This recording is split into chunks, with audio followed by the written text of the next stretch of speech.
The fashion industry thrives on exploiting people and makes profit off of it. I came from sustainable fashion to like thinking about design and things. This is where I was thinking about sustainability as a lived in experience and as a way of life. Both are actually traveling at the same pace but in different locations. I'm like a big dustbin nerd, I would say. Like, my dustbins have to go in a way that there's paper, plastic, metal, non recyclables. I don't like small metals, foils, things like that. Sometimes I'll just leave a shirt open like that, and then there'll be some comments from always from men where they'll go like, "Aren't you gonna button up?" or things like that. And I'm like, "No, you go button up. I'm just like existing in my space. If you don't like what I'm sharing, don't follow." Welcome to Rooted by Arpitharai, formerly known as Style Meets Sustainability. This new name holds the same heart but with deeper roots. Here we uncover stories from below the surface, voices shaping a more conscious and circular fashion world. I'm Arpita, and this is where we grow slowly and intentionally. Now, let's get into today's conversation. Today, I am joined by someone whose journey flows through fashion runways, permaculture farms, UX labs, and quiet, slow mornings in Auroville. Senjuti Chakraborty is a storyteller, a designer, and someone deeply rooted in intentional living. From working backstage at Lakme Fashion Week to designing for social impact, Senjuti brings a rare grounded perspective that connects creativity, sustainability, and everyday living.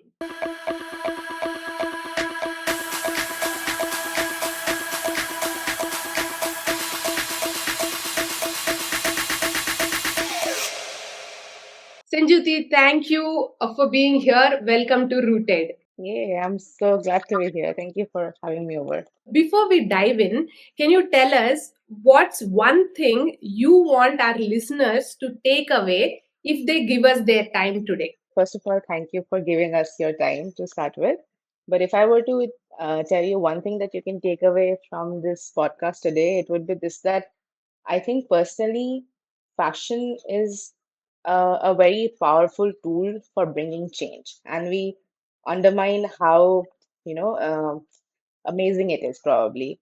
The fact that whatever we wear, like our clothes that we wear every day, or the wardrobe that we have from like jewelry, shoes, clothes, anything, or whatever we put on ourselves, that is a form of self-expression, but it's also shows how you consume things. So if we were to just think of being just the impact that we would have if we were to kind of consume things in a more conscious manner, it is we are capable of bringing about change. That's one thing. And I also think that, speaking from my personal experience, I think that the moment you kind of shift to looking at fashion from a slower lens, it's a huge mindset shift that happens, and your life changes in a way that you kind of start looking at everything more consciously. So, like from how you travel, what you eat, what you wear, what you talk about, like every decision in your life becomes different and more conscious. So, I do think that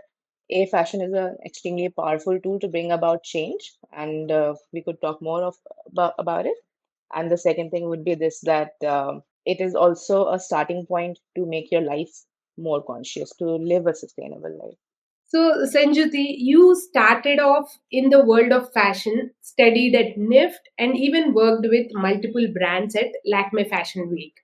Take us back to that time. What drew you into fashion so deeply? I think I'll just start from like the very beginning that I was always a very creative kid. Like back from my childhood, I always knew that I wanted to get into NIF. Like from when I was in sixth grade, my father had already talked about, and he was also somebody who would research a lot and tell me that, you know what, he calls me Chota, and he would be like, Chota bacha, you know, you can study this, you can study that, and if you're a creative kid, you should do something of this sort. And then I started reading more about it, and then I read that there's like a school where you can go to study fashion. And the moment I read about NIFT, I knew that I wanted to go there. So from sixth grade itself, I knew that this is something that I want to do actually. Like me, you know, that I was very much like this is something that I'm going to be someday. And I think it's a lot of influence of what you watch as well. What drew me to fashion would also be things like I was like such a fashion nerd. Whenever I would watch TV, I would be like fully watching like I don't know, a lot of fashion TV. I was actually quite obsessed. Like I still have these scrapbooks that I've made where I would read a lot of newspapers. So I love reading and I would read a lot about what the designers are doing back then. So like, I'm talking like Abraham and Thakur or like Ritu Kumar, all the popular designers back then who were releasing new collections and things like that. I would kind of like read the newspapers and cut everything out and have it in my scrapbook. And then I would be inspired by that to kind of draw my own designs. I loved drawing, sketching, art, and things like that. So that's when I knew that earlier actually wanted to become a fashion designer, to say. And then later, as I kind of started growing up, back in around 10th, I just realized that I love reading and I love writing. And then I thought that I could probably uh, not do fashion design, but I could do something more around the lines of writing in fashion. So I thought that I could probably do fashion journalism. And gradually, when I went to NIF, like I took fashion communication as my subject. So you kind of learn a lot about many different subjects. So I had like, it opens a lot of different avenues. So you learn like design, graphic design, photography, visual merchandising, styling, and fashion journalism was also one of my subjects. But what really stuck close to my heart was fashion styling, which is when I started interning with a lot of, stylists, like celebrity stylists, runway stylists, etc. And that's when I knew that once I started styling, I knew that this is something that I really enjoy. And I started freelancing as a stylist back in college. So things like that, and also like little things in childhood that I would always stitch the clothes of my Barbie dolls. Like me and this other neighborhood kid, we would make our own clothes from like fabric scraps from my mother's saris and things like that. So yeah, I guess I was always I love clothes since my childhood. I knew that that's something that inspires me. I love dressing up and things like that. Yeah, That's lovely to know. And I can relate to you in certain places like stitching the garments for the Barbie dolls. I didn't have Barbie dolls at that time. I had some other dolls, but yeah, I used to do that as well. And fashion was your starting point, but something right. shifted for you soon after, didn't it? And Yeah, you explored sustainable brands during your styling phase. What right. sparked your interest in sustainability? Was it gradual or a moment of realization? What I would say is that there have been points in my life where I have, uh, I don't know, like this whole sustainability concept has knocked on my door time and again. And then it came to for me to have a realization that this is really important to me. And, but probably I would say the first uh, point would be where how I've been brought up, I would say to start with. Like, my father, he recently retired, but his job was as a doctor in the paramilitary in border security force. And if you are in that profession, you kind of move, or your family moves with you all the time. So we would kind of keep moving every 2, 3 years from one place to another, and we have lived in like really all over India. That's how I've grown up. And I would say that my parents kind of gave me a lot of habits that in retrospection, I kind of understand where it comes from and like where some of the things that I do comes from. Like, for example, when we started composting when we were in Kashmir, my dad was posted there, and then we even did all of this stuff when we were in Chandigarh in the lockdown. So we would always have like a lawn and a kitchen garden, and my parents always did like a huge pit compost. We grew our own vegetables all the time. So things like that really changed a lot of things, and also like fun stuff. Like I have two siblings. So I have an elder sister and a younger brother, and we would actually have like patches of land which were allocated. Like this is my mom's patch, this is my dad's patch. That's the common area, this is for my sister, this is my brother. And we would grow our own vegetables. Like I have tried experimenting with everything, like from lady's finger to growing kidney beans, like in soil like Kashmir in bang on winters, and it has actually sprouted also. I'm not even kidding. It's so amazing. So I would say that things like that, and also having siblings. I mean, as a child earlier, I would feel kind of weird initially because I did not understand certain things that my parents did. Like we would so if I have a sister who's 1.5 years older than me, then of course, uh, if I'm studying the same school as her and the same syllabus, I would get her books, right? So things like that. I would always get her clothes. And earlier, back as a kid, I was like, you know what? All the kids have new books. Why don't I have new books and things like that? But later now, I realized that our parents really taught us well. So I would want to definitely thank my parents to have given me such good values in the first place. But from a personal journey, I would say that when I started styling, then things shifted like completely for me and other major shifts as well. Like, so I studied in Mumbai because I really wanted to be in the center of the fashion industry. So when I was doing styling at Lacquer Fashion, it was like a summer resort collection. And I'm really grateful to one of the stylists who was equally passionate about sustainable fashion and to one of my mentors back from college as well. So both of these people have been absolutely phenomenal in kind of like getting me into the fashion industry, giving me contacts and opportunities. I think there's a time when you start questioning things. So once you come to Bombay, when you come to NIFT, it's a completely different world. It's like your college itself is a fashion show, and that's kind of an environment where I always wanted to be there. I wanted to be in a place where you dress up and things like that. You want to look good, but a lot of people have probably a lot of disposable income, which I didn't back then. And I just earned from my internship, things like that. So you want to dress up and look good. So I would dress up with whatever I had access to, which would primarily be the sales section of, let's say, H&M or like online Shane and stuff like that. So I was actually consuming a lot of fast fashion back when I joined, like let's say like 2015, 2016, I'm talking.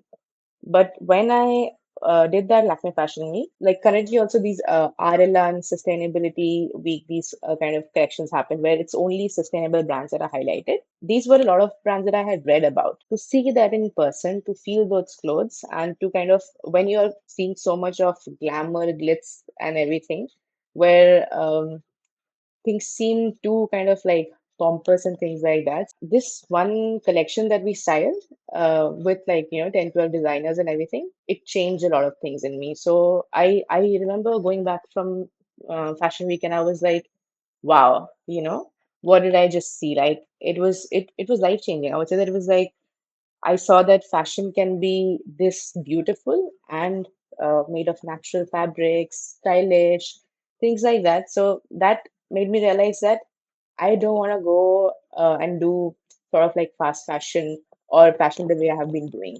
That's when I took a pause and then I started reevaluating things. And I think subsequently, around 2 years after that, around like, let's say 2020, something around that timeline, this whole concept of thrifting, wearing secondhand, was starting to get really popular online on Instagram in India.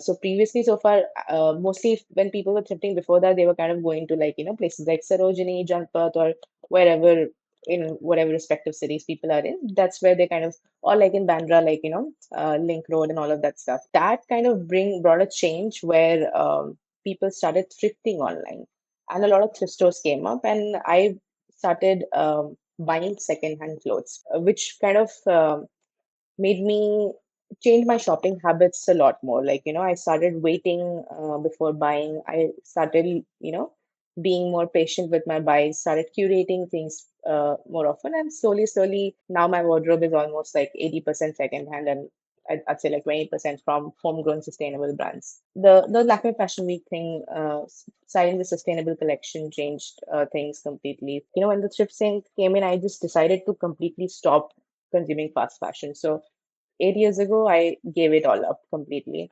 And that changed my life a lot. And then I went on to a lot more things. Like two more pivotal moments would be that I went to do my postgrad later and I studied a subject called sustainability design.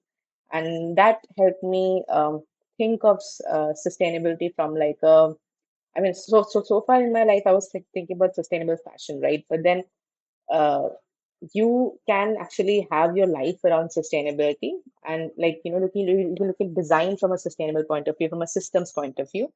My postgrad made me think of that. And gradually to do my thesis, I came to Auroville to do my postgrad thesis.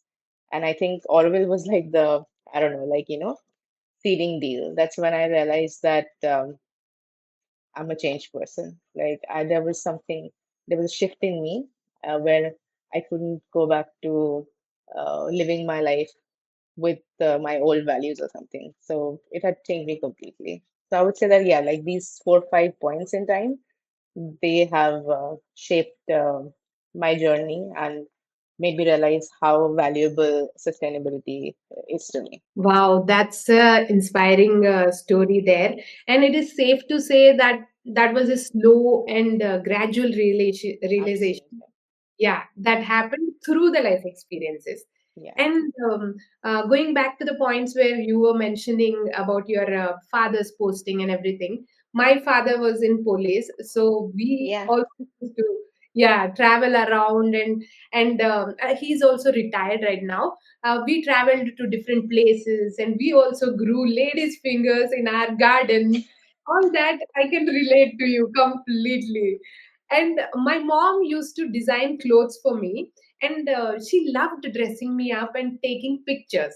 So maybe that's where all these fashion designing and these videos and photos kind of thing went into my mind.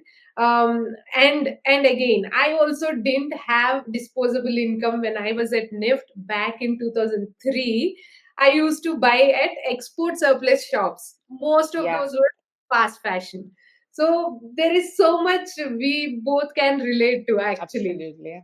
Yeah. Yeah, it feels so good to know all these things. Textbook transition sort of a thing, right? Like we all know that this is, yeah, these steps, and you're a different person now. Yes, yes. And these kind of main important situations happen in my life as well. As you were saying, last 8 years you left everything and you are a changed person. That was when I was also like completely moved Yeah. from regular fashion videos to sustainability, and my life completely changed from then. I didn't look back. I'm like a Yeah. changed person completely. Yeah. And when you start thinking in this angle, your whole life changes. It's not only the Absolutely. clothing, your food Yeah. habits change, your living Everything. habits change, where you are buying, what you are eating, everything changes. And that happened to me like around 6 to 7, no, 7 to 8 years ago. So Yeah. we both are actually traveling at the same pace, but in different locations. I can clearly see that. Okay, from there, you stepped away from fashion styling completely and entered the world of design from a new lens. Yeah. As you were mentioning, your masters at IIT Hyderabad focused on sustainability in design. How did that change your thinking about sustainability as a lifestyle, not just an industry term? Yeah, I did not even know that sustainable design was one of these electives that were provided at IIT Hyderabad. Entering IIT kind of was really amazing for me. Okay, so first of all, the campus is huge, but beyond being huge, first step that you take in the campus, you're just like, wow, this is, grandeur in the first place. So IIT Hyderabad is actually in a place called Kandi, in Sangareddy, like the Sangareddy in Kandi. It's on the outskirts of Hyderabad. And as you know about IITs, they're like a whole life in itself. It's situated in this thing, and everything else is very different from how it is in there. So once you enter, you just realize that, oh, this is like a completely different world. Similar to how NIFT was, but NIFT was more like fashion. In IT, the good thing is that you kind of interact with a lot of other people as well. So I was in the design department, but you talk to so many people from so many other departments as well. But the first thing that struck me was the fact that the campus, if you read about sustainable design campuses, IIT Hyderabad is actually one of the few campuses which value sustainability at its core. So I have only read about these things, but when I went there, I just realized that, oh, these things are happening like in real time in our lives. The whole campus is so big that you can't really walk from one place to another. So if I'm living in my hostel, if I were to walk from my hostel to the academic block, that would probably take a long time for me to even walk. So they have these transports to kind of like take you from one place to another. So the good thing about IIT Hyderabad was this, that everything was an EV. Like all of the minivans, the buses that take you in and out of the campus, all things are electrical. And there are like EV charging stations.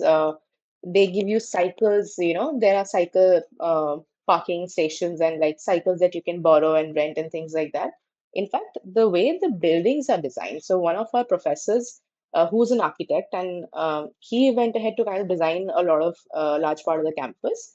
And the buildings are designed in such a sustainable manner using like good materials and things where you don't even need AC. We have the buildings designed. Things are naturally cool just because of the way the architecture has been done. The place was so green. IIT was the first place where I actually started working out. Like I would wake up bang at 5:30 in the morning.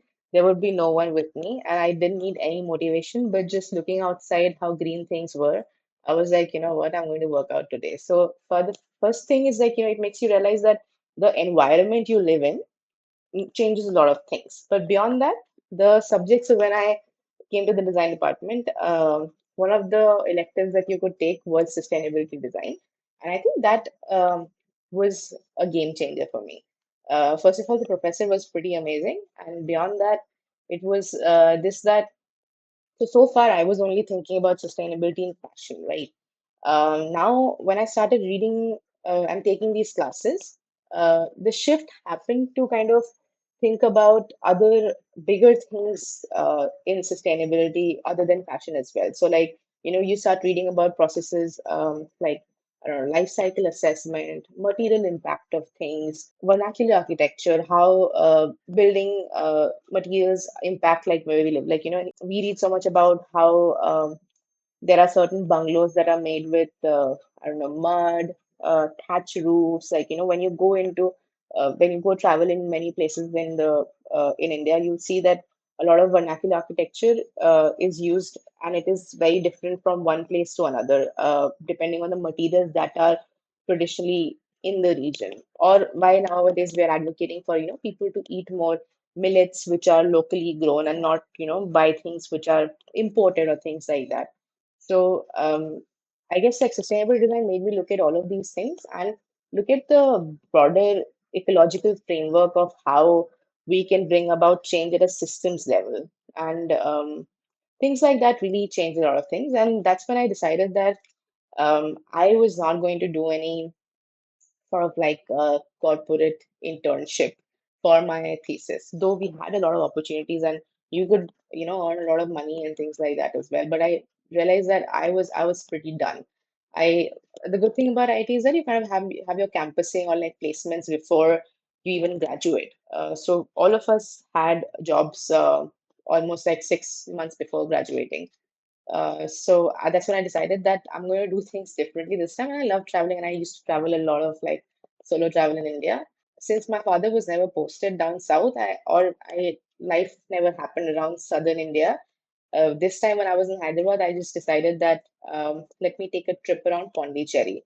It was pretty close as well, like one bus away. One day I just got up and then I had like 7 days to spend, and I went to Pondicherry. From Pondicherry, I traveled to Auroville. The only reason why I actually traveled there was, of course, as a design student, you hear a lot about Upasana design. So a lot of people just go and volunteer and intern with Upasana as well. I kind of traveled there, and then I remember that I had booked this one place in Auroville, which was like looked like my village house, and I wanted to live like that for a bit. So I went there, and then I met this girl who was a yogi, and then she told me that there's a place in Auroville called Solitude Farm and Cafe, and it's really known for its raw vegan food. So I went there and then I started talking to, when I went there, I talk a lot. I talk to everybody. And then I started talking to Krishna McKenzie, who's the steward of Solitude Farm. and he heard of my background that I come from a so in my masters, my it was more about like visual design, user experience design, which is what I do professionally currently. And so he learned about where I come from, and then I was like, I went to Krishna's farm, and there's like in the middle of the farm, there's a tree house, and I looked at the tree house, and I was like, you know what? I really want to live in this tree house. So I just told him that I want to live in your tree house. I don't want any money. I want to volunteer here. I just want 3 meals a day. And I want your accommodation, this tree house accommodation. And then he didn't even believe me that like a city girl like me would come and live. I was like, oh my God, you have no idea how thrilled I am to just be a part of this. So I just kind of, we had like a sort of an agreement, a verbal kind of things. He sent a mail to my college, to my professor, and then I came back in Jan. That's when my Auroville stint and everything started. So I spent 6 months there doing my thesis. I wrote a paper on the side for my thesis. The shift I would say that my whole master's degree made is that I studied sustainable design, where I looked at a broader view, a systems view at sustainability, and how there are lots of tools to kind of design sustainable things. And you read up more about, like, I don't know, like planned obsolescence and things like that. It opens up your mind a lot. And I looked at things beyond fashion itself. I looked at everything from a sustainable point of view as well. Lovely to know all that. Your journey went from one place to other place, and it's like Yeah. up and down. Oh, it's lovely. And I am from Hyderabad, and IIT Hyderabad was founded in 2008. By that time, I was already working in the fashion industry. It was so nice to know how sustainability is part of lifestyle in IIT there. And wow, what a great experience at Auroville. I'm sure all this must be a great impact on your life or career choices. So, this change led you somewhere unexpected into the world of farming and permaculture. You spent 6 months in Auroville learning from Krishna McKinsey at Solitude Farm. What did that experience teach you about nature, slowness, and being in sync with the earth? I think that's been the biggest shift in my life. I thank my gods every day that that happened to me. I'm so grateful for that experience that I can't even begin to say how that changed my life. It changed my life completely. Like going to Auroville, living on the farm. I went in thinking that, oh, this is going to be really thrilling. My starting point was just this, that I wanted to live on that tree house and I wanted to write my paper on the side. First of all, oh my God, I can't even begin to say how amazing it was to live on that tree house. For people who don't know, the treehouse was such that it is very difficult to climb in the first place, and it's a literal treehouse that you're living in. So my first change would be this, that I started living extremely minimally, that I have never in my wildest dreams would I have thought that I would live in the middle of a farm in a pitch dark area where like the farm shuts at like 4 p.m., right?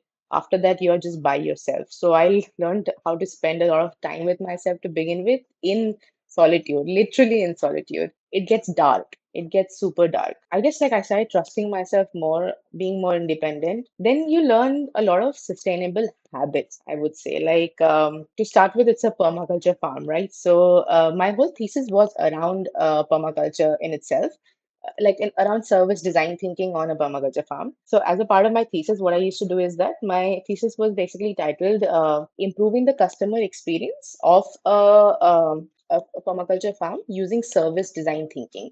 So a part of what I learned in IIT was also service design. So Solitary Farm is such a place that where you have different services as well. So we kind of but one of the main things that generates revenue is these workshops, where these intensive permaculture workshops, which happens once in a month for like a 3-day time period. We have a tool called like rapid prototyping, and my research methodology was basically autoethnography, where I put myself in the shoes of my users or the customers of the farm. I go on a design safari with them. I kind of shadow them. I live the life that they would live if they were to come on the workshop like that, but of course to an extended time period. So basically, what I would do is that I would stay on the farm, and as a part of my research, I was making small changes to these workshops every month, and then kind of seeing how the people react to it, how the service becomes better, what kind of, reviews we are getting, and documenting all of those things in my paper. And as a result, inadvertently, I kind of learned a lot about permaculture in itself. And I I was on the farm like super hands-on. In the intensive permaculture workshops, we would uh, legit be like making farm beds, farming. When we say it is intensive, it was super intensive actually. So I learned a lot about farming from the farm itself. There are other things that also that you learn, like when we talk about bioenzymes, I learned how to make bioenzymes. I learned how to make my own soaps. I think Auroville taught me a lot of life also. Like I actually did not know how to cycle, use a bicycle before that. The good thing about Auroville in itself, beyond solitude, is just that it's a beautiful community. So I feel like nowadays when you go in the city, you kind of forget. People don't even know who their neighbor is. Like we don't know their names. We don't know who's living opposite to us. We don't talk. A lot of people live so much in isolation uh, that Auroville made me realize that there is a proper community out there, and you can be a part of the community, actively contribute to it. There's so many things happening uh, inside Auroville. So people are connected there, and you feel like you're a part of the community, and you feel like doing things with your friends. There's nothing too lavish or something like that. Everybody lives super simply, and most of the parties that you go to are actually like potlucks over there. Most of the people that you see also are living a sustainable lifestyle, I would say. Things like that really change a lot of things. And in solitude, it was another level. It taught me so much of patience, and as thrilling as it was, it's very difficult also to live like that. I was so scared of dogs back then when I went there. So I'll tell you the scenario. The thing is, I live on this tree house, and my washroom, which is it's here. There's not no washroom on the tree house, of course. There's nothing down below also. So let's say the farm is pitch dark at like after 5 p.m. for sunset, then if I have to go to the washroom after that, I really have to walk a lot to go to the compost toilet. And it was a compost toilet in the first place. So that itself is kind of like a shocker to most people when you say that, oh yeah, I compost my poop. Yeah, you actually do that. And it is quite sustainable because it's used in the farms over there. I was so scared of these two dogs that were on the farm itself. And if you go in the middle of the night, they are going to bark at you. I started doing these little tricks to kind of befriend the dogs, and you won't believe by the end of like 3 months, this dog Jackie who lives over there, she would come up my tree house. I don't know how she climbed it. I have no idea. But now when I look at some of the videos, I know that she's so skilled. She would come and sleep outside my door, and that would make me feel so safe because I was living alone completely over there. You grow very comfortable with animals also. Like, I've seen so many snakes around, scorpions, vinegaroons, things like that. But beyond everything, I realized the value of nature and being in nature. This might be a bit of a stretch when I say this, but if you want to live sustainably, of course, I can do it in cities. But a lot of us underestimate the amazing effects of nature around us. Just spending time in nature where we live, we are surrounded by jungles. I wake up every day, go into these cycle trails and things like that, and started like, jogging, cycling. I would say that these things really matter a lot. So Auroville made me realize so much about how much I value nature and how important it is to be close to nature and live somewhere where you feel like that. And solitude taught me a lot of things as well. Most important thing that I've learned is that, so coming from like a place where my father was in the BSF and things like that, my whole thinking process was this, that my life would be always in a way that I would keep moving every 2 3 years, and I considered the world my home in a way. Like whenever people would ask me where you from, I was like, I'm from everywhere. But when I came to Auroville, I realized that I had found my home, and I don't mean to exaggerate a bit of it also. No place has ever made me feel like I could actually settle there or think of living my life beyond 2 years or something like that. But this is a place where I have truly felt like I would want to live here because it's so beautiful and everybody is in sync with nature. And when you think of whatever the mother has taught as well, right? So about human unity and things like that, these things really go in tandem with living sustainably. I came from sustainable fashion to like thinking about design and things. This is where I was thinking about sustainability as a lived in experience, as a way of life, I would say. So that's what all of that taught me my time there. Because in fact, I just kind of went to Gurgaon. I had a job before I even graduated. I went to Gurgaon and I stayed there for 1 month, and I knew that I had to leave immediately. I just went, I stayed, and I ran away from. And no offense to anybody who lives in Gurgaon, and like it's a good place. I love Delhi. It just got to me so much. Mentally, I was really unwell for the 1 month that I spent there, and I just came back to Auroville. So yeah, I would say that's pretty much the gist of it. Again, I also have similar experiences like what you were sharing. When I was listening to them, I was smiling ear to ear, literally. So we also lived in Gurgaon, and my husband did not like it at all, and we came running back to Bangalore. And then with Auroville also, I have experience like how you were saying about the uh, composting the poop and all those kind of things. I experienced in Sadhana Forest. So I keep going there, and I've learned so much about sustainable ways, which I didn't know from there. Again, kind of similar lifestyle we had at different Yeah. years and different timelines. So that experience clearly impacted your lifestyle too. So you Yeah. mentioned that your connection with nature deepened during that time. Mhm. How has slow living shown up in your everyday choices, whether it's clothes, work, or how you spend your weekends? So once you sort of like realize that, this is the kind of lifestyle that I want to have, initially it's kind of aspirational, I would say. And then once you kind of make it happen, like I don't think that anything in my life has happened, just fallen into my lap or something like that. Of course, goes without saying, I'm extremely privileged. I have the privilege of education, of having parents who have supported all of my interests, never questioned anything, things like that.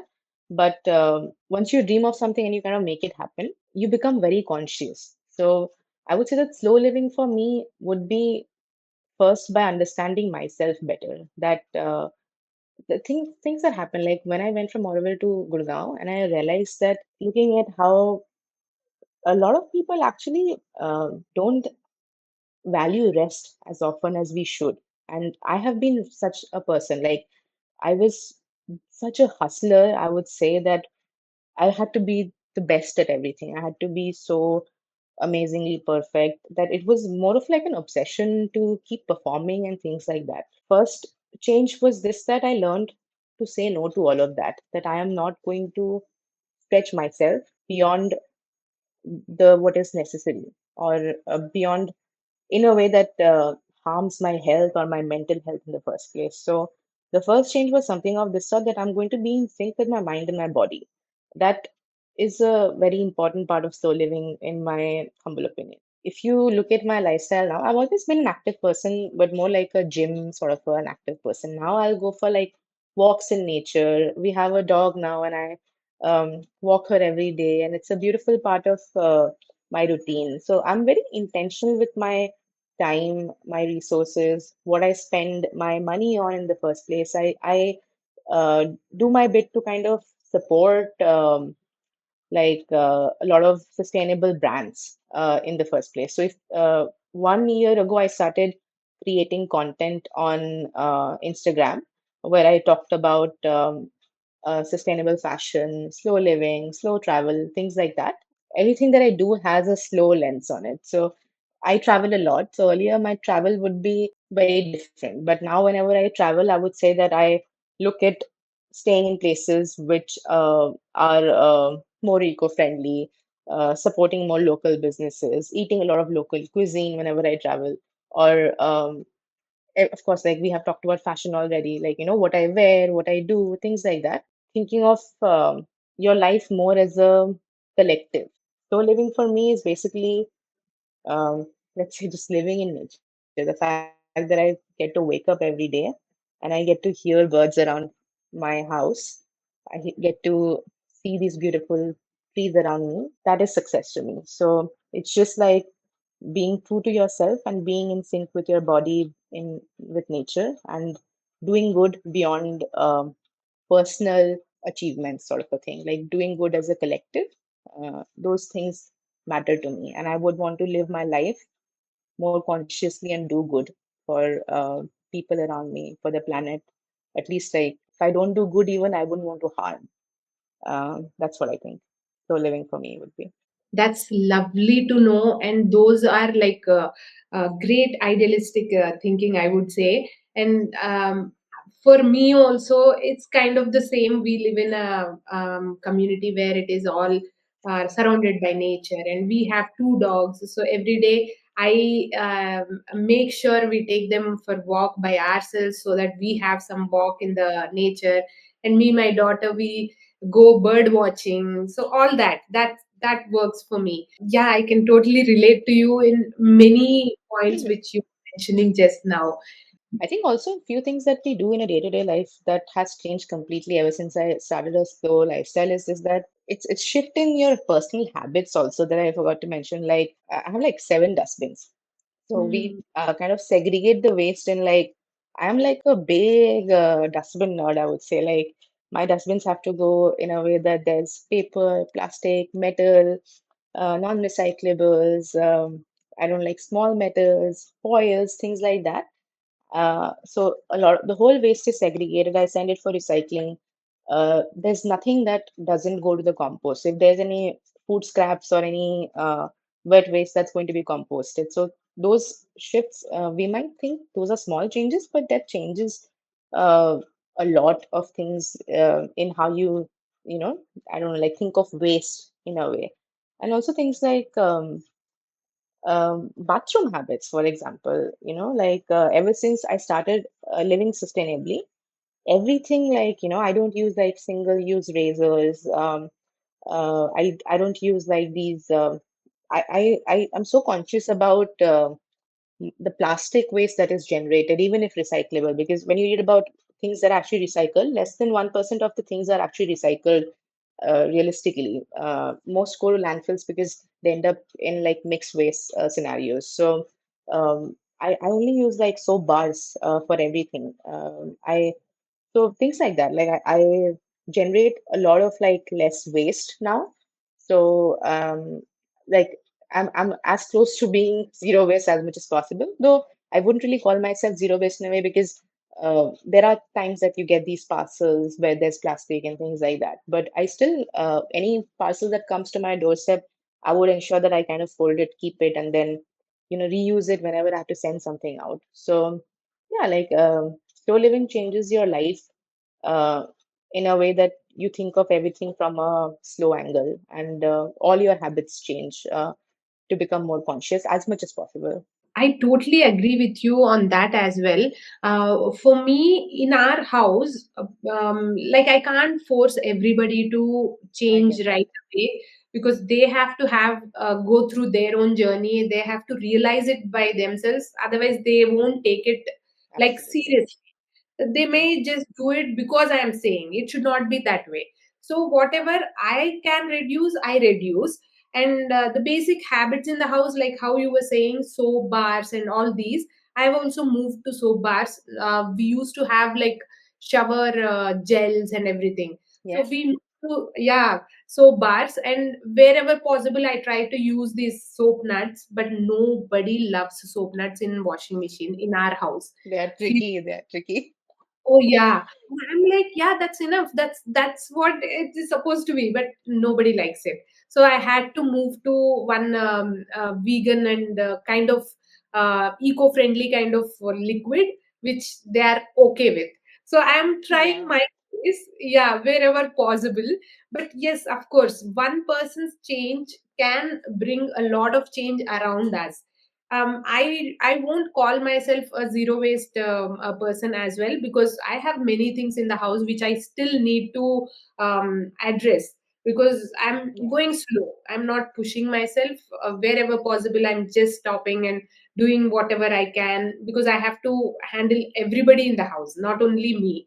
So I get it's you completely. slow for me. Yeah. But yeah, that's needed actually. Right now, everybody need to shift to this side. Mm, Wherever, however possible, is enough at least. Let's speak about clothes now. From both a personal and a systems point of view, what does sustainable or circular fashion mean to you in your professional life today? What do your wardrobe decisions look like now, especially as someone no longer in the core fashion industry? Let's address this whole topic about circular fashion in the first place, right? So technically, when we talk about circular fashion, we want to close the loop, but seldom is the loop closed in an idealistic world, right? So what we can do is that we can do our best to address the issue from a personal point of view and champion the change as much as possible, which is what I do nowadays. I think my shopping habits have completely changed. Like, I would be somebody who was such an avid shopper, a lot of consumption in the first place. Like, I would want to own a lot of things initially when I started in the fashion industry. And then that kind of repels me now completely that I don't want to just look at something and then buy it. So, I think that I pause a lot before any purchase. I have a second hand first mentality. I would say that if I like something, if I can buy it second hand, and that applies to everything, like from like I would say my bed to my dining table to my jewelry. It's all like vintage and things like that. That is a very important part of accepting sustainable fashion. There's no mentality that I'm going to discard things. Everything that I own is extremely personal to me. I don't buy things on a whim anymore. I don't impulse shop. So if I've bought anything, I would want it to be there with me until I die. And I mean it when I say this, that everything that I buy, unless I hope my personal style never changes or something. And even if it does, most of the pieces that I buy are classic pieces so that I can style it in multiple ways. So there's a lot of thinking that goes on in my head before I purchase a single item, even thinking about the number of wears that I'll get out of it and things like that. And I try to extend the life of anything that is there in my wardrobe as much as possible. So things like that, I would say. And but the most important part about sustainable fashion from somebody who used to consume a lot would be the fact that I have reduced my consumption drastically. So just realizing this that you don't need so much. What you have is good, and trying to think of multiple ways to style what you have and uh, repeating your clothes. I don't even know, like, since when did repeating clothes become weird? I mean, if I'm buying something, I am buying it because I want to repeat it, we wear it. So things like that are, I would say, that very important indicators of being a person who's like conscious about fashion.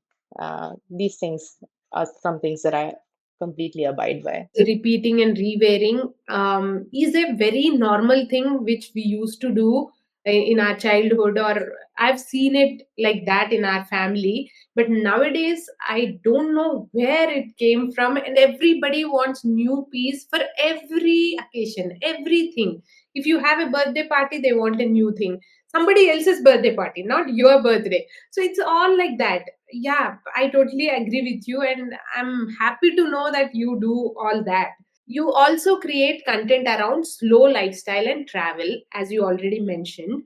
How do you use your platform to talk about conscious living, and what kind of responses have you received, especially when you speak on topics like skin, body, freedom, or identity as a woman? That's a very interesting question. I would say that, I mean, how I use my platform to talk about conscious living or sustainable living would be this that whatever I just talked about, right? Like things that I have realized in life about valuing things other than the traditional indicators of success. I talk a lot about it day in, day out, and just like slowing down, resting, prioritizing rest, even while uh, traveling or while just like doing day-to-day activities, how we can be mindful of how we spend our weekends, all of that things like, being in sync with your mind, body, working out.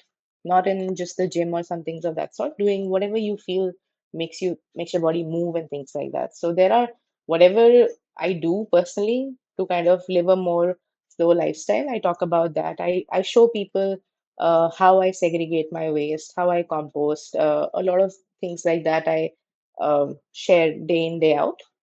And since I talk a lot about slow traveling, so one of the most important things I talk about is that earlier how I used to travel was this, that I would, and I see a lot of people doing this actually, that the whole thing with the problem that I have with how a lot of people travel is that they're not traveling for the joy of travel anymore. Like you just see things on. We are so influenced as a generation that we just look at things that are there on Instagram, and uh, or I don't know, like blog posts, whatever people read. It seems like a checklist sort of a thing that people have. They would just go like check places off their list. Like, and I have traveled like that as well. And it gets so tiring, it gets so exhausting that I have completely stopped doing things like that as much as possible, unless you're in a group scenario and then, everybody wants to do something. Those are difficult things when you're not the only person going. But um, what I do is that luckily for me, I do have a full-time job, and I still travel a lot while at it. So I take longer breaks. Like I take like a month off or beyond that also as much as possible. I kind of club my leaves and I go and I live longer at a place, and I try to be like more in sync with the culture there, the food there, and things like that. But I don't go off checking things anymore. I am very intentional about these things that, oh, if I want to visit three places, I'll visit those three places, and mostly it's a lot of time in nature as well. I love diving, I love like swimming. I'm a complete water person and I do things like that. And as a part of that, I'm somebody who's very open-minded, and I wear whatever I want to wear. And that's something that I had decided back when I got into fashion, is this, that nobody's going to tell me what I want to wear. Uh, and it's not something that I am ashamed of or things like that. Like as a growing up as a dark skinned child, things like that, you get a lot of, like, you hear a lot of things in your school from your relatives also about these like snide remarks that people make and things like that. So earlier I would feel bad, but now I don't anymore. So I feel like I have kind of reclaimed my power in the process. And I think this is a huge thing in India, where we make such a big thing out of people's bodies. Like when you travel, you realize that people across the globe are so comfortable with their bodies in the first place. And if we read about how like colonization has affected India, right? Like in India, women didn't really wear blouses or things like that before the British invasion and things of that sort. So I keep talking about this, that we are a generation, all the past generation also, like our generation is still doing better, but we are Indians are people who are raised on shame in a way, especially the way they raise women. The way men are raised versus the way women are raised, it's very different, because women are told to cover up their bodies. The amount of faces that you see on the internet, that what you read about day to day in newspapers about the brutalities against women in day to day lives. Because of that, people don't teach men how to control themselves, but they are so quick to tell women, don't wear this, don't wear that, things like that. And somehow, what I've seen is that if you post a picture of yourself in a bikini on internet, somehow it's supposed to be bold. But my point is that this is not bold. This is how I live my life. I am, if I'm living in a beach town, I am legit in a bikini day in, day out, or when I'm traveling. If I'm on a beach, what do you expect me to wear? Sort of a thing. So I post about these things very casually. Half my feed is just pictures of me in thrifted bikinis, traveling, resting, things like that. And I've seen that offends a few people in some ways, where they'll call me bold, or like they'll be like, you know, aren't you going to cover up? Like the way I style my things also, I kind of like, sometimes I'll just leave a shirt open like that, and then there'll be some comments from, always from men, where they'll go like, aren't you gonna button up or things like that? And I'm like, no, you go button up. I'm just like existing in my space. If you don't like what I'm sharing, don't follow. It's as simple as that. But I think these things that need to be normalized a little bit. And I love that so many women come up to me and they ask me that, oh wow, I love your confidence, or like, how are you so confident? How are you so, comfortable with your body? But I mean, I just exist, I just I don't think there's anything to be ashamed of. We were like born naked and we're gonna die naked. I legit think like that. And I think there's nothing for us to hide. Why are you feeling ashamed? It's a conditioning that has gotten to us, I would want everybody to be more free and to wear what they have and to reclaim their freedom. And I do it in like very subtle ways. I don't like go full on and things like that. Sometimes I do, every now and then. But yeah, I'm just existing in my space pretty much. And I get mixed reactions, of course, person to person.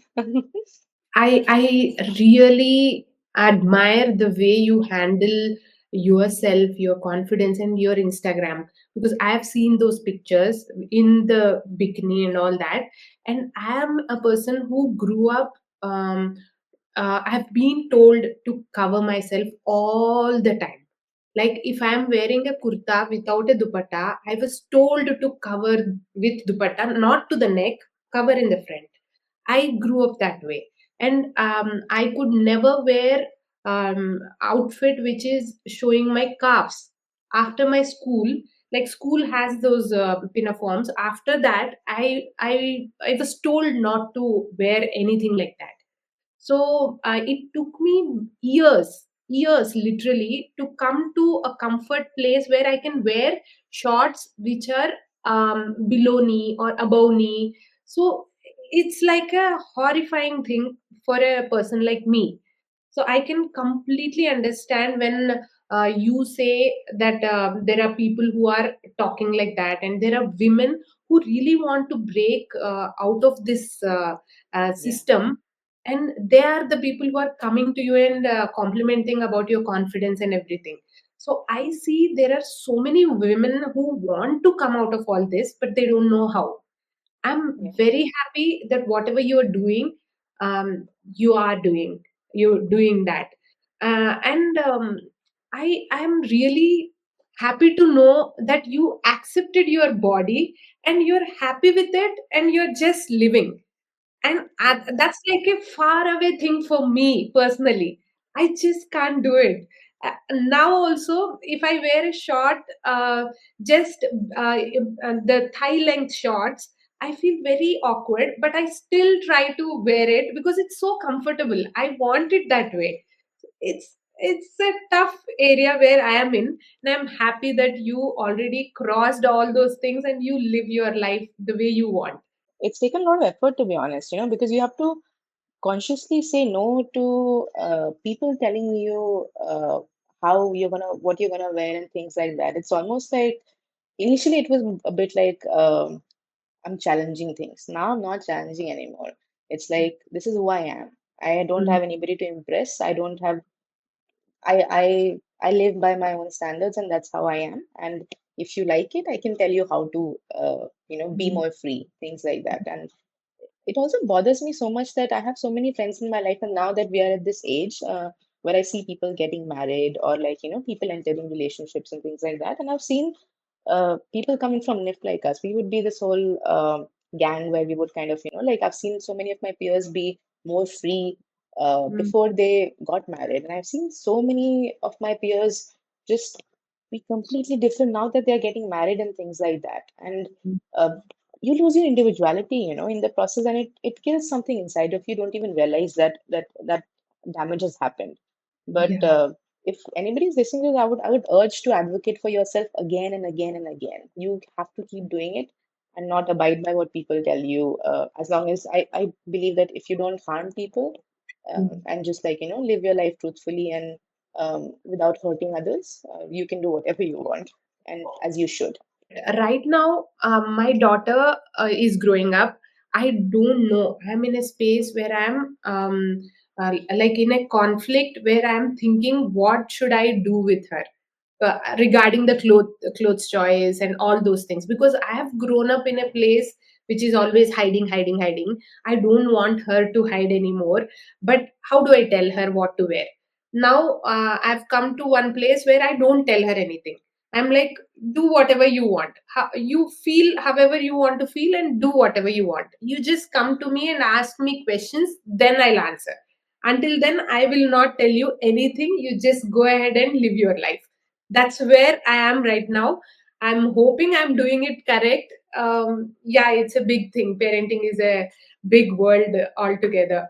Okay, let's go a little deeper into the system now. Something you are stepped away from. Do you feel the fashion industry still creates unrealistic expectations, especially around beauty and consumption? What's one thing you wish could change structurally? I think why I broke away from the traditional commercial fashion industry of the fashion world is this that you initially go in it for the glamour. You go in it thinking that, wow, this looks fantastic. I want to be one of all these people that are there, you know. Once you enter it, you realize A, how fake everything is, and B, how exploitative the whole industry is. And I truly mean this from the core of my heart that I feel that, I mean, I don't have to feel, there are facts to kind of prove that, but I feel like the whole fashion industry thrives on exploiting people. From the people who work from you, the artisans, not paying people properly, not paying people timely.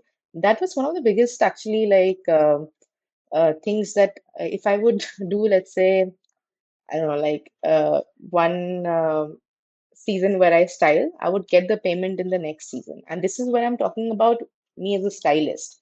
Imagine what happens to people who are working day in and day out in the factories and things like that. So, one thing I really wish would change in the fashion industry is that we need to start respecting people who are behind the clothes that we create, clothes, shoes, bag, everything, whatever we can consume, right? The fashion industry thrives on exploiting people and makes profit off of it. Something that is made in a sweatshop for like a few hundred rupees goes on to be sold as really, like, you know, luxury fashion. And this applies for everything. When I'm not even talking like India, I'm talking globally as well. You read about all of these, like, you know, people are so crazy about Nike, Adidas, and all of these brands that you talk about. Just one moment of researching about them makes you realize that there are hundreds of court cases against all of these brands where they have been reported about stolen wages. People haven't been paid for months. Whatever happened in Rana Plaza, you know, like things like that. It's jarring to think of. So I think we all need to have a little more respect and empathy for people around us. If you're going to have a good life, it tells a lot about you, about how you treat people under you. This also applies to independent designers. Like if I'm talking at a global scale, of course, there's a lot of exploitation happening, you know. But even in India, having worked with so many designers, if you look at how people treat people, a lot of people call it the right to passage. Why? We need to have labor laws in place, like with proper people being paid overtime, people being paid fair wages. Coming from a country like India, this is, it seems like it's really too much to ask for sometimes because people get away with exploiting people, exploiting artisans. I would want to advocate for us to kind of having laws in place which protects people who probably can't speak for themselves or don't have the education to kind of come on a platform and advocate for themselves and things like that. So the exploitation is rampant. We need to pay people better. We need to stop. I'm not even going into the whole child labor angle of things. Who knows what's happening? You know, what you read about. We really undermine this whole thing that why, how does it matter if I buy one thing from Zara? It matters. It matters. How does it matter if you buy one thing from, like, I don't know, some fast fashion brand or thing like that? And also like Indian brands that there's so much of greenwashing that's in the industry. You think that something that's, when people say something is sustainable, do your own research. I tell people that even whatever I put on Instagram, don't trust me, trust yourself. Just go there and read about every single thing before you purchase. Go to the website, go to the reviews, go to whatever has been published about them, go to the comments and be like a stalker to see what people are saying about them before you make a purchase, because we unintentionally promote things that might be exploitative without even without this, we just think that, oh, this looks good. Uh, we need to look at fashion from a very different lens, completely. I feel like we need to have fashion with a purpose, and that should happen in every choice that you make. It's extremely important. But yeah, to say that if I there's one thing that I wish things would change in the fashion industry is that I would really wish that it wasn't this exploitative. It is extremely exploitative, and it doesn't show behind all the glamour that is there. That was very well put. And yes, consumers need to take that step to do their research and understand the brand before they buy. This, I feel personally, while you were talking, I was thinking this can happen with a set of people who are conscious. But it's so difficult for the mass. Like if they are if they have low budget for everything, so they will prefer buying a fast fashion piece which is coming for less price.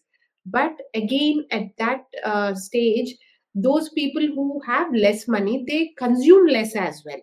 So they keep this one piece which they bought for say 500 rupees or something, they will use it for longer. So the middle people who have this exposure, who have this capacity to go look for what's the brand doing, they are the people I think have to work on their way of shopping habits. Yeah, um absolutely. I couldn't agree more on this. Yeah. Correct, no? Yeah. You have now chosen a different path away from styling towards UX and digital impact.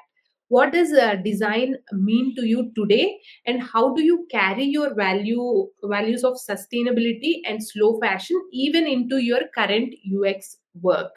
First of all, these two things are extremely different from a point of view of a profession. Like the reason I moved away from being a stylist is because I think that a lot of people think that, oh yeah, this is a very glamorous profession, this looks amazing and things like that. But the fact that you don't get paid for a year, I'm telling, like, your pay doesn't come for months and things like that, and you're living invoice to invoice. A lot of freelancing is glorified like that, but it is actually very difficult.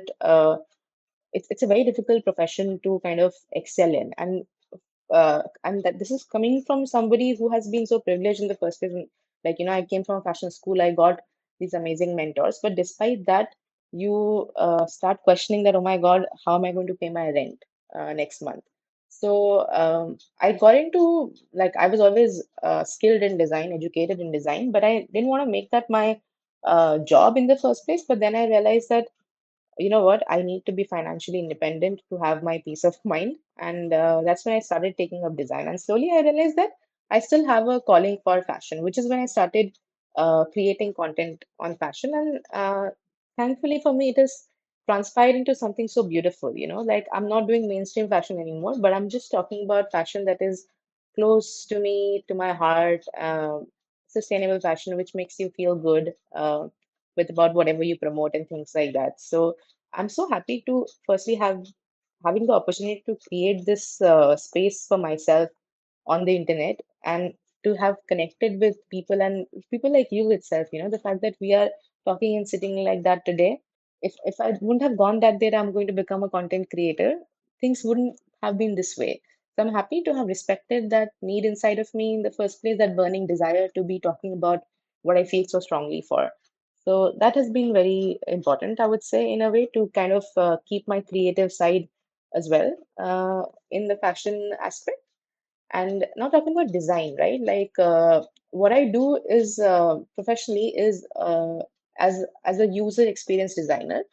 One of the core things that you kind of learn, a core skill, would be to empathize better. Because what we do is, like, let's say I'm working with a set of users, and I work as a for any digital interface that I design. Whenever you design something new, you want to learn the pain points of the user. We use this term very often, that we have this whole thing where we what we call that user journey mapping or customer journey mapping, where you kind of see what are the highlights of a person's journey and all of the touch points from using like a experience from the beginning to the end of that user flow that you have. Like, in talking in context of Solitude Farm, a lot of the user journey map that I created in my autoethnography would be this, that I would think of my own journey and map it, like from the time that I woke up in the farm to concluding my day at night. What were the points that I were a highlight of my day? What were the points that were not so okay? What were the points that were just stressed me out a little bit, like that? And through that, we ask more questions. We dive deeper into the mind of the user, ask them to think out loud, and then tell us what is causing them pain and how can we improve their life through their insights versus what we think are the best ways to improve things as well. And that's the core of what you think. And a lot of people think that user experience design is designing beautiful looking interfaces, bang on flows, and things like that. But beyond that, it's just empathy, which is a huge skill that you need to do to kind of think better and help people better. So I think these are some things that I carry with myself in my sustainability journey as well. Sometimes you get bothered that why do I feel so deeply about things, right? Like a lot of people don't care. So why am I so bothered about things? Because you empathize more. And I think that's why I connected with a professional like UX also. And I'm so happy that I'm doing this job as well, which is really fulfilling, gives me stability, and it's a creative job as well. I love designing. I guess like empathy is a huge skill that I've learned from design uh, as a design practitioner, and it's something that I apply in my content as well about sustainability.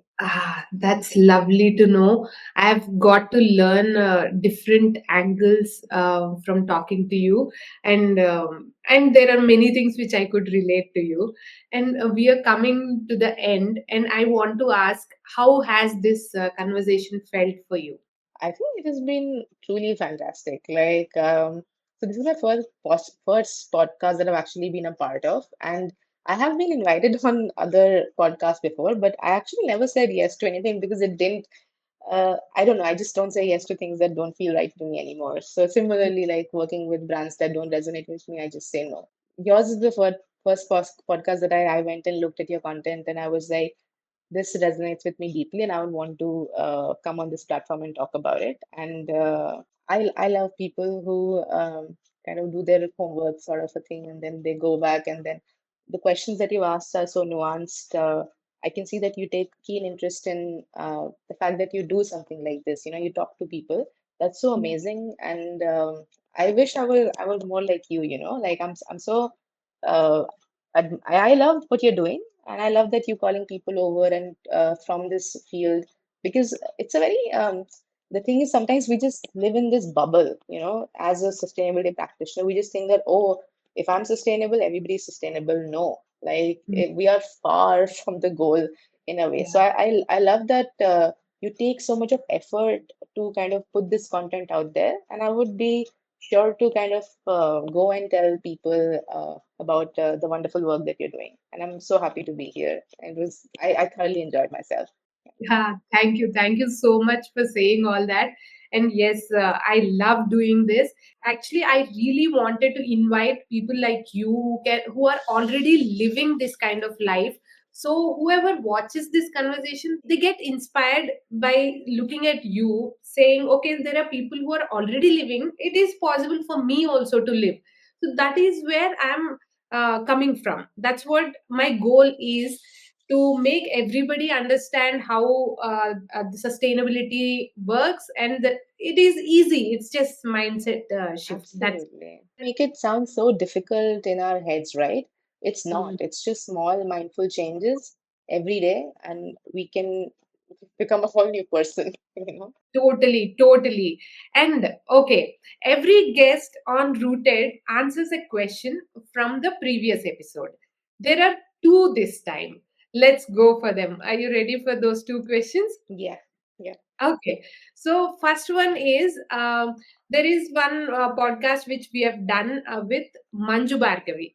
That was our previous episode. If you have watched it, what is your takeaway from that podcast? I mean, I think I love the entire podcast in the first place. So, I have been very interested in sustainable activewear for a long time now because, I work out, I do things, I go for runs. So The moment I started reading about plastics and microplastics, I started like a nerd. I went out there and I was like, what are the brands that are doing something interesting? So I have heard about Ethiso before in Auroville, but I until like went and watched your podcast, I didn't know that they're doing such wonderful job that they're doing. So I guess I learned new things in a way that I mean I love that she talked about how our pores open up when we work out, and our skin. I mean, we all know this about our skin being like the, I don't know, like the biggest organ or something like that. Or it of course opens up and then it absorbs the things that we wear. So that was an interesting learning, and also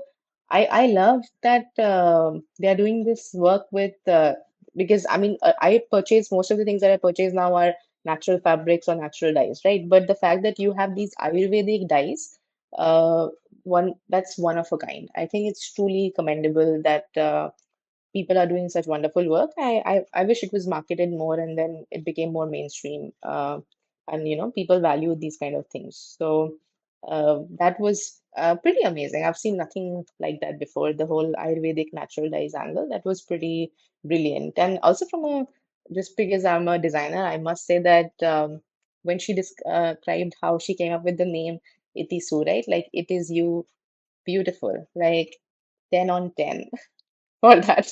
I mean, the logo designer in me was proud. I was like, yes, yes, you nailed branding completely. So, yeah, that was wonderful work out there with the branding and whatever whatever it stands for. Beautiful stuff. First of all, thank you so much for watching that episode. And it was an eye opening episode for me too. That conversation, as you were saying, that pores opening and all, I've never thought in that angle at all.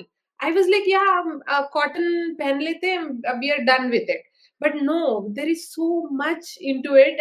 And now, after this conversation, I started observing what's happening with my body with every cloth I'm wearing, like the breathability, the sweating, and all those things.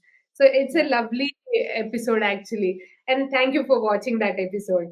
The second question is, what is your most treasured outfit and what is the story behind it? So whenever I think of what is the most treasured things, right? These would be things that have some sentimental value to me. I think that it's beyond brands. It's beyond, though I talk a lot about brands that are doing good and things like that. It's about people knowing me. Actually, all of them are gifts from people.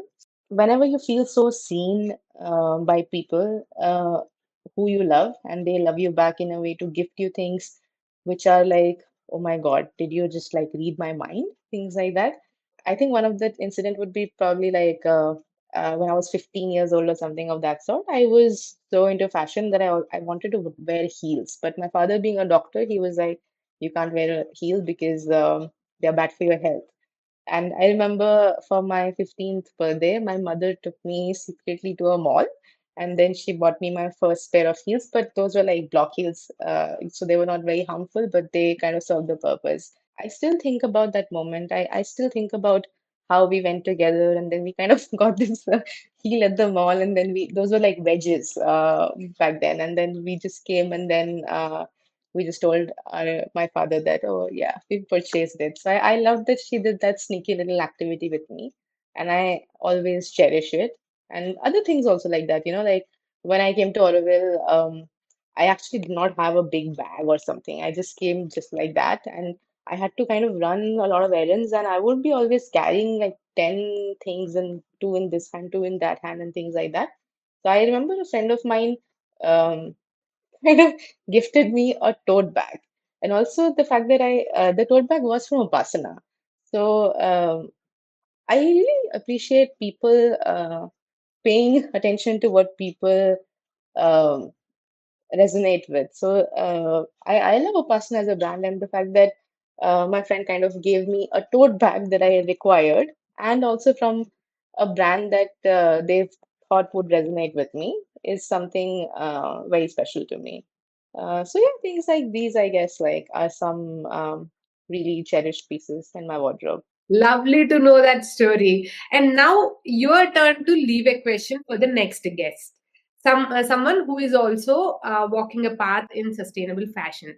What would you like to ask them? I think what I would like to ask them is this, that have you ever fallen for greenwashing? And if so, what are the steps you take nowadays to not let that happen to you? That's a lovely question. Thank you so much, Senjuti. That's where we end our conversation today. Thanks for taking time and being here. Thank you for having me over. It was absolutely lovely talking to you. Slow fashion isn't just about the fabrics we wear, it's about the choices we make and the values we carry. Senjuti's story reminds us that leaving behind something can often be the beginning of living fully. Whether you are rethinking your wardrobe, your pace, or your place in the world, know that your small steps matter, because when we grow with intention, we grow roots. I am Arpita, and this was Rooted by Arpitharai. Thank you for spending this time with us.